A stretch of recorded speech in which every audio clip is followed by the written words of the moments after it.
The wedding guests were still applauding when the bride quietly slipped her wedding ring off her finger.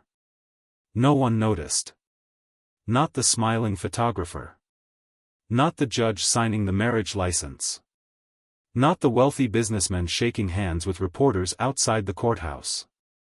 Only the groom saw it. Ethan Cole stared at the woman standing beside him, her face calm, almost expressionless, as she folded the ring into her palm. She leaned closer without looking at him. "We agreed this was only for 1 year," she whispered. "Don't mistake this for anything else." Then she smiled for the cameras as if she'd just married the love of her life. The flashbulbs exploded around them. To everyone watching, they looked like the perfect couple, young, elegant, successful.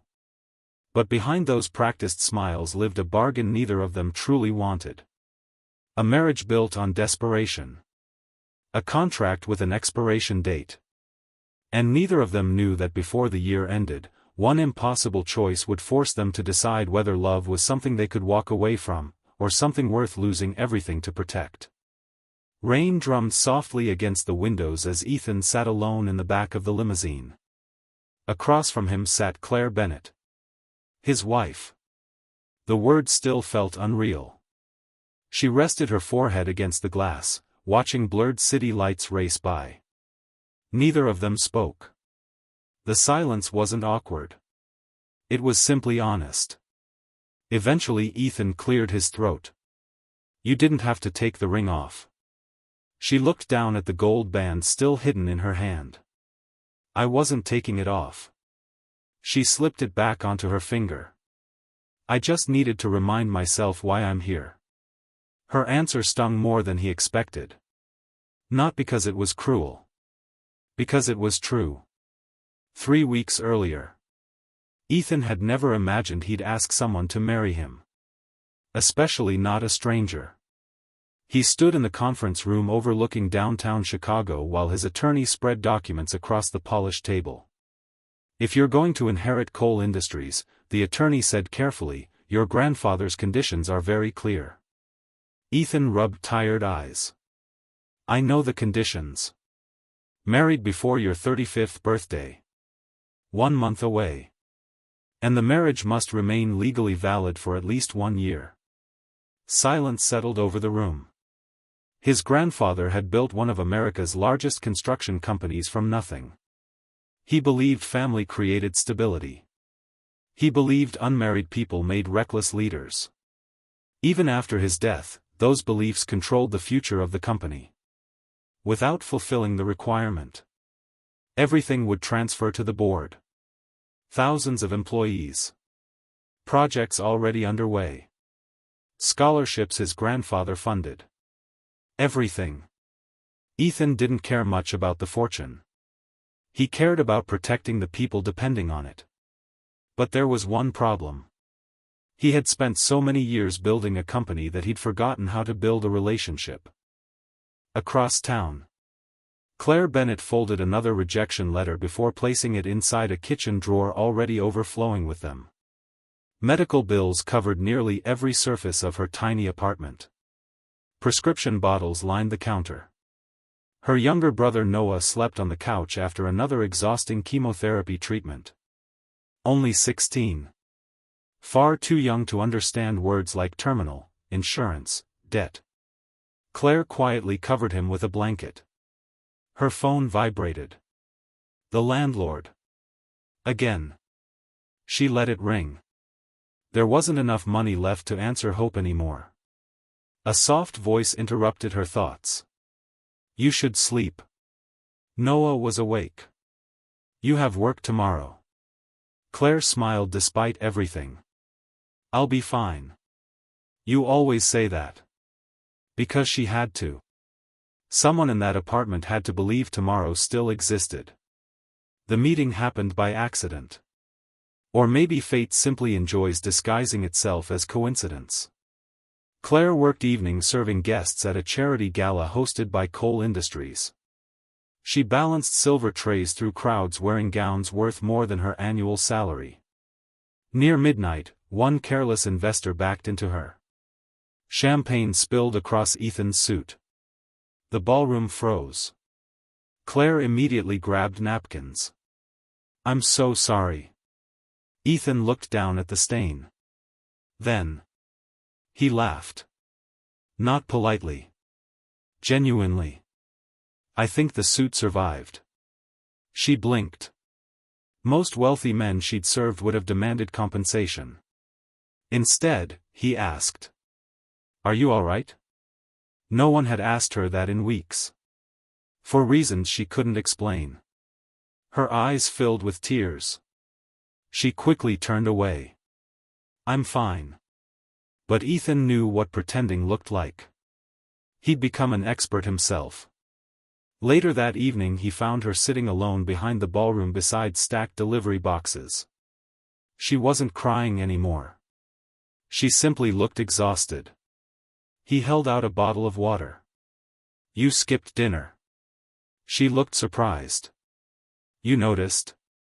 "I notice people who keep everyone else's evening running." For the first time that night. She smiled. A real smile. Small. Almost shy. They spoke for 15 minutes. Nothing extraordinary. Favorite books. Coffee. Chicago winters. Childhood dreams they'd quietly abandoned. When Claire finally stood to leave, Ethan heard himself asking a question he'd never planned to ask. What would it take for someone to say yes to a marriage proposal from a complete stranger? She stared at him. Then laughed. "I'm sorry, what?" "I know how insane that sounds." "It sounds criminal." He laughed too. Then slowly explained everything. His grandfather. The company. The deadline. The 1-year requirement. Claire listened without interrupting. When he finished, she simply said, "I can't help you. I understand. And I could never marry someone for money. I wasn't offering yet." Her eyebrow lifted. "You were thinking about it." "I was." She shook her head and walked away. Conversation over. Or so they both believed. 2 days later, Claire received another phone call. This time from the hospital. Insurance had refused Noah's newest treatment. Without immediate payment. It would be delayed. Possibly cancelled. She hung up. Sat in silence. Then opened the business card Ethan had handed her. She stared at the number for almost an hour. Finally, she called. They met inside a quiet cafe. Neither ordered food. Claire spoke first.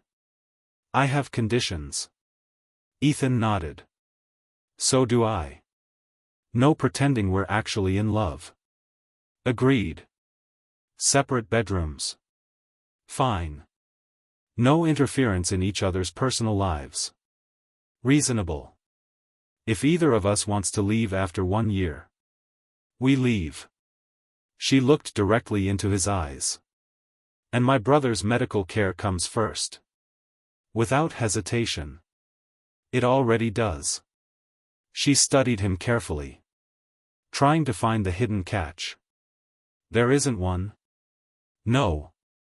You expect nothing?" "I expect honesty."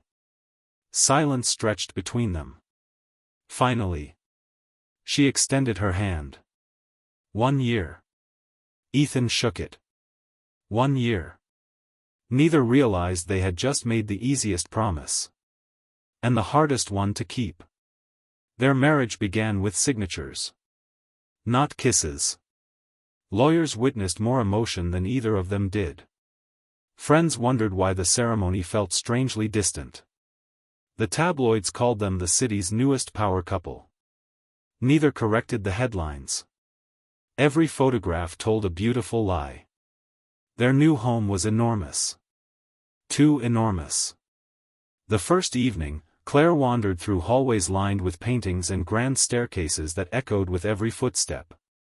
"This place feels like a museum," she admitted. "It usually feels empty." She looked at him. That's sad. I got used to it. No. She smiled sadly. No one gets used to loneliness. The words lingered long after she disappeared upstairs. The arrangement settled into routine. Breakfast together. Separate careers. Polite conversations. Respectful distance. She filled quiet rooms with music while cooking. He worked impossibly late. Sometimes she'd leave dinner in the refrigerator. Sometimes he'd quietly wash every dish before sunrise so she'd never know. Tiny acts. Invisible kindnesses. Neither mentioned them. One evening Ethan arrived home earlier than usual. The lights were off. He heard soft piano music coming from the living room. Claire sat alone at the grand piano. She wasn't playing perfectly. She kept stopping halfway through each melody. Starting again. Frustrated. He remained unseen in the doorway. Finally she sighed. I know you're standing there. He smiled. How? You breathe louder when you're trying to be quiet. He laughed. I haven't played since I was 12, she admitted. You sound good. I sound rusty. You sound human. She looked at him over her shoulder. You really don't compliment people the normal way. I never learned.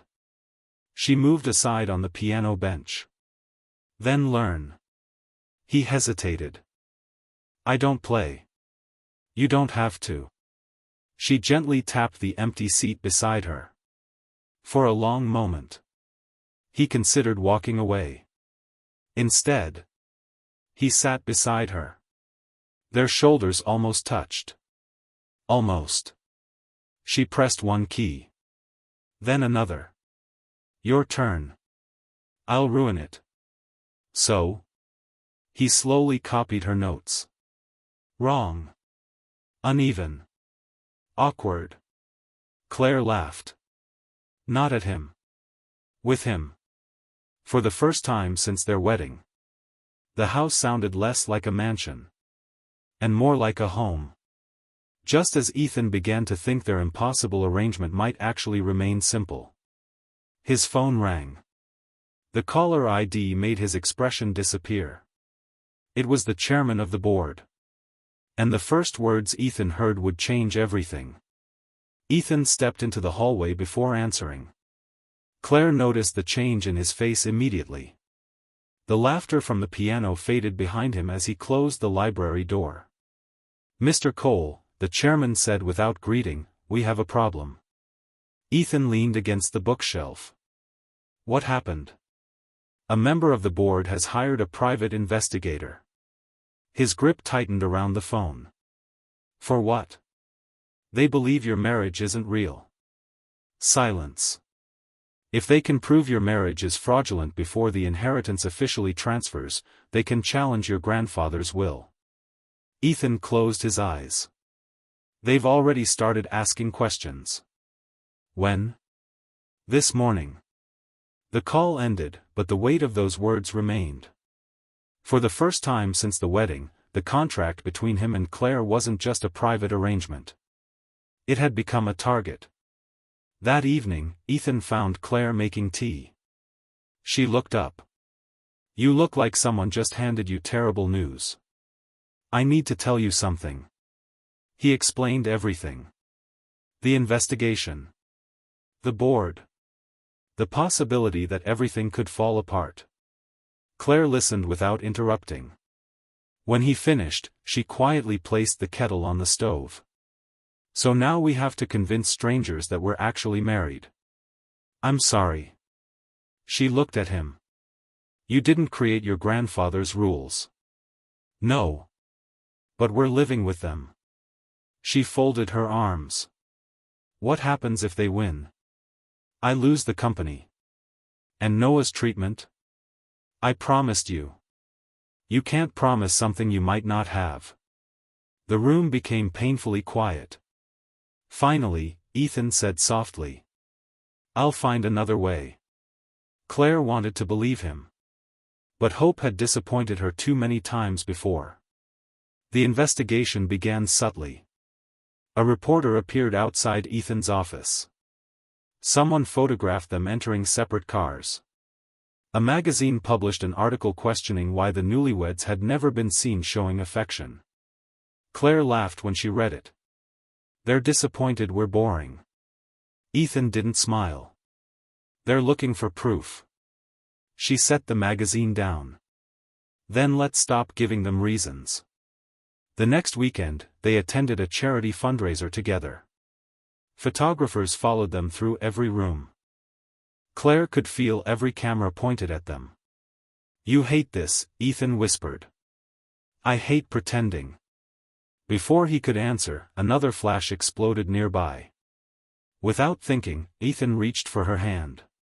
She looked down at their fingers intertwined. It wasn't part of the agreement. He started to pull away. She stopped him. "Not yet." They walked into the ballroom hand in hand. The photographers seemed satisfied. But neither of them noticed they had forgotten to let go for almost 20 minutes. Weeks passed. Something changed. Not dramatically. Quietly.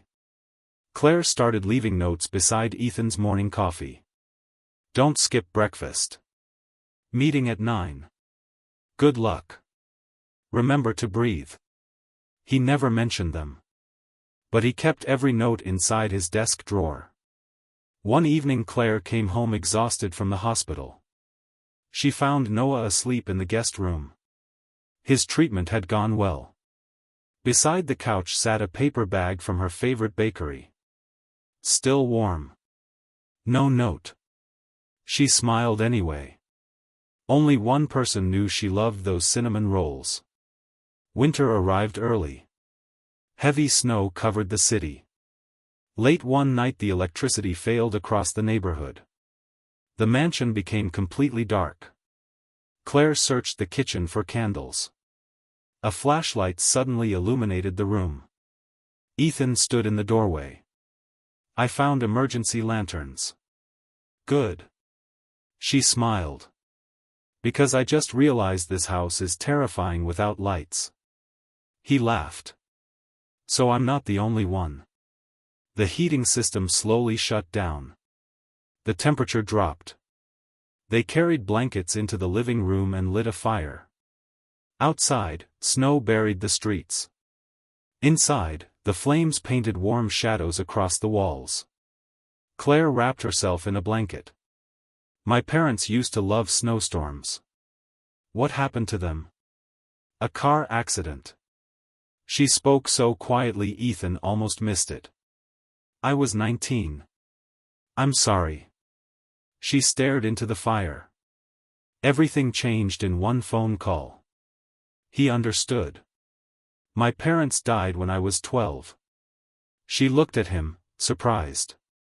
"You never told me." "I never told anyone." Silence settled between them. Not uncomfortable. Understanding. For the first time, they weren't sharing facts. They were sharing grief. The next morning Ethan woke before sunrise. Claire had fallen asleep on the couch beside the dying fire. One strand of hair rested across her face. He gently brushed it aside. She opened her eyes. For a second. Neither of them remembered the contract. Neither remembered the investigation. They simply looked at each other. Then Claire smiled. A small, sleepy smile. "Good morning." Something inside Ethan shifted. And it frightened him. A month later, Noah collapsed during treatment. Claire reached the hospital just as doctors rushed him into intensive care. Her hands shook uncontrollably. She couldn't think. Couldn't breathe. Then someone wrapped a coat around her shoulders. "Ethan." "I came as soon as they called." She broke. All the strength she'd carried for months disappeared. She buried her face against his chest and cried without saying a single word. He held her. Not because cameras were watching. There weren't any. Not because the contract required it. It didn't. He held her because letting go felt impossible. Hours later the doctor finally emerged. He'll recover. Claire nearly fell with relief. Ethan caught her before she hit the floor. That night she stood outside the hospital. I've never thanked you. You don't have to. I do. She looked at him with tears still shining in her eyes. You've done more for Noah than anyone. Ethan smiled sadly. I didn't do it for gratitude. I know. The words carried a meaning neither of them was ready to say aloud. Days later the private investigator finally made his move. He approached Claire outside the hospital. I have a few questions. She recognized him immediately. I don't. He smiled politely. People are curious about your marriage. Our marriage isn't public property. You sleep in separate bedrooms. Claire froze. He noticed. So it's true. She walked away without another word. But she knew exactly what he'd been trying to do. He wasn't collecting facts. He was collecting doubt. That evening she told Ethan everything. I'm sorry. He shook his head. You have nothing to apologize for. They're getting closer. He walked toward the window. Maybe it's time we end this. Claire stared at him. What? If the investigation keeps going, you'll become the center of every headline. I don't care. I do. He finally looked at her. You've already sacrificed enough because of me. She swallowed hard. So your solution is divorce? Our agreement ends before it destroys your life. For several long seconds she said nothing. Then quietly asked. Is that really why you're ending it? He couldn't answer. Because the truth was far more dangerous. He wasn't protecting himself anymore. He was protecting the woman he had promised never to love. 3 days later Claire packed her suitcase. The contract was still valid. The divorce papers weren't signed. But emotionally, she believed she'd already lost him. Noah watched silently from the doorway. Do you love him? She stopped folding clothes. What? You heard me. She looked away. It doesn't matter. It matters if it's true. Tears filled her eyes. It wasn't supposed to happen. Noah smiled gently. The best things usually aren't. That evening Ethan returned home. The house was quiet. Too quiet. On the dining table lay Claire's wedding ring. Beside it, a handwritten letter. He unfolded it with trembling hands. You kept every promise you made to me. You saved my brother. You gave me a home when I had nowhere to go. Somewhere along the way, this stopped feeling like a deal.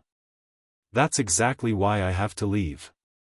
Because staying would hurt even more if you never felt the same. His vision blurred. For the first time in years, Ethan cried. He drove through the city searching everywhere. The hospital. The cafe where they'd first met. The bakery. Nothing. Finally he remembered something she'd once mentioned during that snowstorm. When life becomes too loud, I go where I can hear the lake. He raced toward the shoreline. Claire stood alone on the frozen pier, staring across the gray water. She didn't turn around when she heard footsteps. I knew you'd find me. Ethan stopped beside her. For several moments neither spoke. Then he finally said, I lied. She looked at him. When I said ending the marriage was to protect you. Her eyes searched his face. The truth. His voice almost broke. Was that I was terrified. Of what? That 1 year would end. He laughed softly through tears. And you'd actually leave. Claire's breath caught. I spent months convincing myself this was temporary. He stepped closer. I failed. She whispered. So did I. Snow drifted quietly around them. No cameras. No lawyers. No reporters.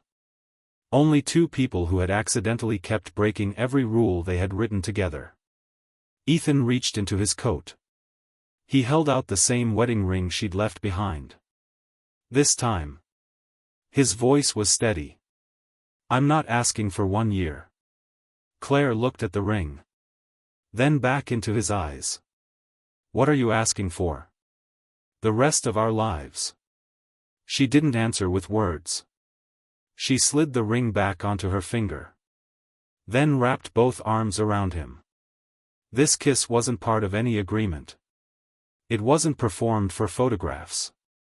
It wasn't required by a contract. It was the first completely honest promise they had ever made. Months later, the board withdrew every challenge. The investigator admitted he had found no evidence of fraud. Only evidence of a marriage that had become unexpectedly real. The inheritance transferred exactly as Ethan's grandfather intended. But something far more valuable had already been won. Noah's treatment succeeded. His cancer entered remission. Claire returned to school to finish the medical degree she had once abandoned. Ethan reduced his endless work hours. For the first time since childhood, he began building a life instead of only a business. Sometimes, late at night, they still sat together at the grand piano. Neither played particularly well. Both missed notes. Both laughed every single time. Years later, a visitor asked how they had met. Claire smiled across the room at Ethan. It started with a contract. Ethan walked over, slipped his hand into hers, and answered with the truth that mattered most. No, he said softly. It started the day two lonely people stopped pretending they didn't need each other.